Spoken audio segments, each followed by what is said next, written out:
Hey everybody, welcome back to our channel. ఈరోజు మనం ఈ వీడియోలో మన డైలీ లైఫ్లో యూజ్ చేసే కొన్ని వర్డ్స్ అండ్ సెంటెన్సెస్ని ఇంగ్లీష్లో ఏ విధంగా చెప్పాలో ఈ వీడియోలో తెలుసుకుందాం. మీరైతే వీడియోని చివరి వరకు చూడడానికి ప్రయత్నించండి.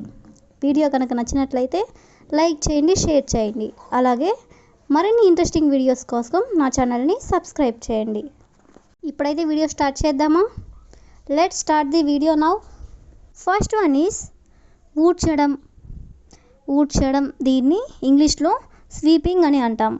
టు స్వీప్ అంటే ఊడ్చడానికి అని. ఇల్లు ఊడ్చు, వరండా ఊడ్చు అని ఇలా అంటూ ఉంటాం కదా.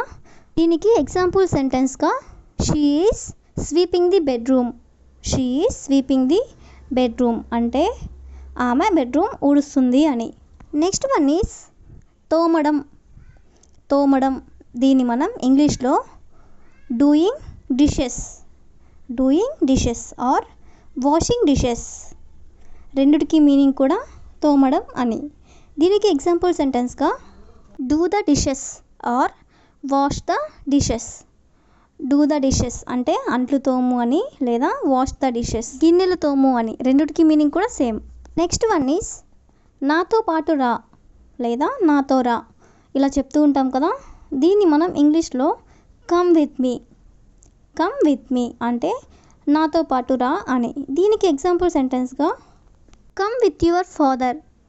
కమ్ విత్ యువర్ ఫాదర్ అంటే మీ నాన్నతో పాటు రండి అని. నెక్స్ట్ వన్ ఈజ్ సైకిల్ తొక్కు. సైకిల్ తొక్కు ఇలా కూడా చెప్తూ ఉంటాం కదా.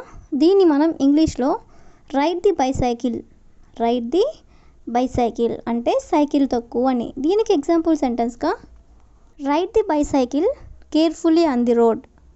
Ride the bicycle carefully on the road అంటే రోడ్డు మీద జాగ్రత్తగా సైకిల్ తొక్కమని.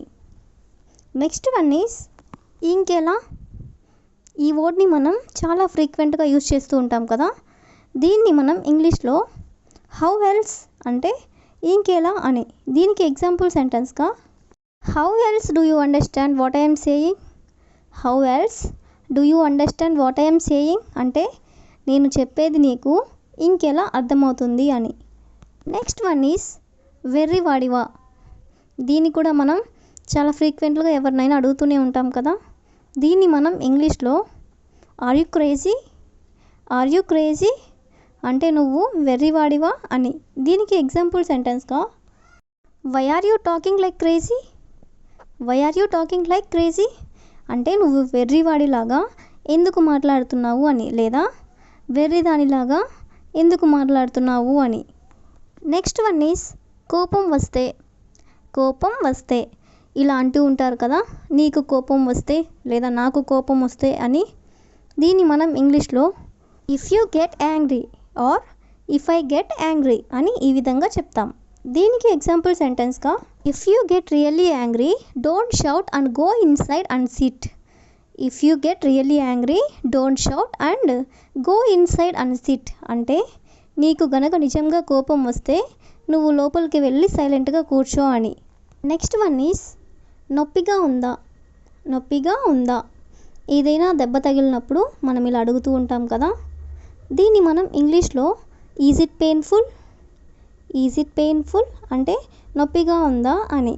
దీనికి ఎగ్జాంపుల్గా మనం is it painful for you, is it painful for you అంటే నీకు ఇది నొప్పిగా ఉందా అని.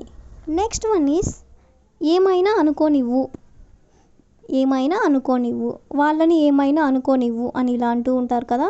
దీన్ని మనం ఇంగ్లీష్లో let them think whatever, let them think whatever అంటే వాళ్ళని ఏమైనా అనుకోనివ్వు. Or let her think whatever, let her think whatever అంటే ఆమెని ఏమైనా అనుకోనివ్వు అని. Or let him think whatever, let him think whatever అంటే అతనిని ఏమైనా అనుకోనివ్వు అని.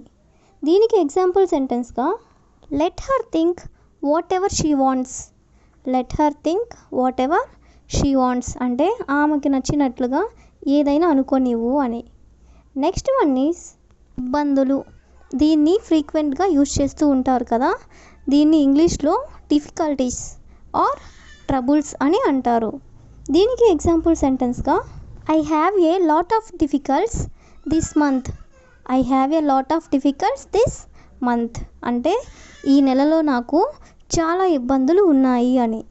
అదేవిధంగా I have a lot of problems this month. Problems అన్నా కానీ డిఫికల్టీస్ అన్నా కానీ సేమ్ మీనింగే వస్తుందన్నమాట. నెక్స్ట్ వన్ ఈజ్ అక్కడ పెట్టు. దీన్ని కూడా మనం చాలా ఫ్రీక్వెంట్లీగా యూస్ చేస్తూ ఉంటాం కదా. అక్కడ పెట్టు, ఇది అక్కడ పెట్టు అని ఈ విధంగా. దీన్ని మనం ఇంగ్లీష్లో పుట్ ఇట్ దేర్ అంటే అక్కడ పెట్టు అని. దీనికి ఎగ్జాంపుల్ సెంటెన్స్గా put all your books there. Put all your books there అంటే నీ పుస్తకాలన్నీ కూడా అక్కడ పెట్టు అని. నెక్స్ట్ వన్ ఈజ్ ఏంటి విషయం లేదా విషయం ఏమిటి అని మనం ఇలా అడుగుతూ ఉంటాం కదా ఎవరినైనా.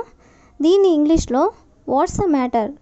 వాట్స్ ద మ్యాటర్ అంటే ఏంటి విషయం అని. దీనికి ఎగ్జాంపుల్ సెంటెన్స్గా you look so worried what's the matter. You look so worried what's the matter అంటే నువ్వు చూడటానికి చాలా కంగారుగా ఉన్నావు, ఏంటి విషయం అని. నెక్స్ట్ వన్ ఈజ్ భయపడ్డాను. భయపడ్డాను మనం ఏదైనా చూసి భయపడినప్పుడు ఇలా అంటూ ఉంటాం కదా భయపడ్డాను అని. దీన్ని ఇంగ్లీష్లో ఐఎమ్ స్కార్డ్. ఐఎమ్ స్కార్డ్ అంటే భయపడ్డాను అని. దీనికి ఎగ్జాంపుల్ సెంటెన్స్గా I thought there was something in the dark and got scared.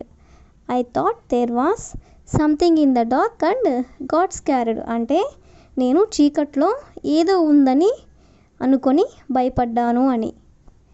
Next one is పిచ్చిగా మాట్లాడకు. పిచ్చిగా మాట్లాడకు మనం ఇలా అంటూ ఉంటాం కదా, ఎందుకు అలా మాట్లాడుతున్నావు, పిచ్చిగా మాట్లాడకు అని. దీన్ని ఇంగ్లీష్లో don't talk nonsense. Don't talk nonsense అంటే పిచ్చిగా మాట్లాడకు అని. దీనికి ఎగ్జాంపుల్ సెంటెన్స్గా why are you talking nonsense. Why are you talking nonsense అంటే ఎందుకు పిచ్చిగా మాట్లాడుతున్నావు అని. నెక్స్ట్ సెంటెన్స్ ఈజ్ పర్వాలేదు. దీన్ని కూడా మనం డైలీ లైఫ్లో చాలా రకాలుగా యూజ్ చేస్తూనే ఉంటాం. దీన్ని మనం డిఫరెంట్ టైప్స్లో చెప్పొచ్చు అనమాట. అది ఎలాగో చూద్దాం. First one never mind. Never mind అంటే పర్వాలేదు అని. Second one it's okay. It's okay అన్నా కూడా పర్వాలేదు అని. Third one no problem. No problem అన్నా కానీ పర్వాలేదు అని. Fourth one it doesn't matter. It doesn't matter దీనికి మీనింగ్ కూడా పర్వాలేదు అని. That's all for today. I will ask you a question for you. ఏమన్నారు. ఏమన్నారు. If you know this one in English you can comment in the comment section. Thank you for watching.